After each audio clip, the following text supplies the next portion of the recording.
Typically, a neuron has a resting membrane potential of about negative 70 millivolts. This means that the inside of the nerve cell is more negative than the outside. The source of the difference in charge is the distribution of ions inside and outside of the cell. There are more sodium and chloride ions outside of the cell and more potassium ions inside. The movement of ions into and out of the cell is explained by their electrochemical gradient. The chemical gradient of potassium is simply the amount of potassium inside compared to the amount of potassium outside. If this was the only factor at play, potassium would move from the area of higher concentration to the area of lower concentration in an attempt to balance out the concentrations. Electrical gradient is the difference in charge, and if this was the only factor at play, positive ions like potassium would move from a more positive area to a more negative area in an attempt to balance out the charges. The net force is the electrochemical gradient.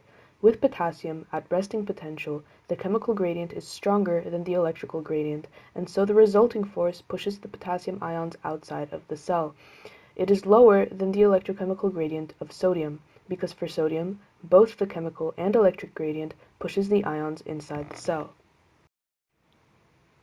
Despite the electrochemical gradients, resting potential is maintained because channels for these ions are closed, and leaking of potassium through the membrane to the outside is counteracted by the sodium-potassium pump, which uses energy in the form of ATP to transport potassium into the cell and sodium out of the cell. Resting potential of a neuron can be altered when a neurotransmitter acts on the neuron's receptors. Typically, neurotransmitters bind to ionotropic receptors. These are channels which, in response to the binding, open, allowing for ion movement. This can cause an excitatory postsynaptic potential, or EPSP, when the membrane potential becomes a little less negative, for example, because of positive sodium ions coming into the cell.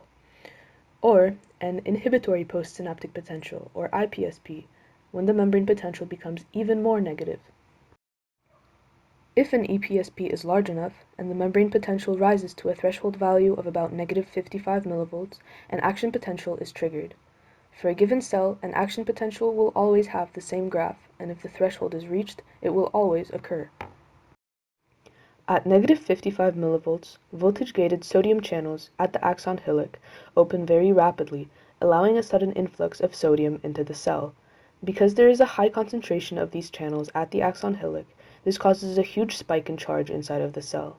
This is depolarization. The potential peaks at around positive 30 millivolts, at which point sodium channels are inactivated and sodium influx stops. At the same time, potassium channels open and potassium rushes through the open channel, making the inside of the cell less positive, repolarizing it. Potassium channels close slowly, which allows for an overshoot in potassium efflux, hyperpolarization. At this point, sodium channels go from an inactivated state to a closed state. The difference is that an inactivated channel cannot be opened again for a certain amount of time. This is the absolute refractory period, because another action potential could not be triggered during this phase. A closed channel doesn't allow ions to pass through, but it now has the capacity to be opened again. This is the relative refractory period.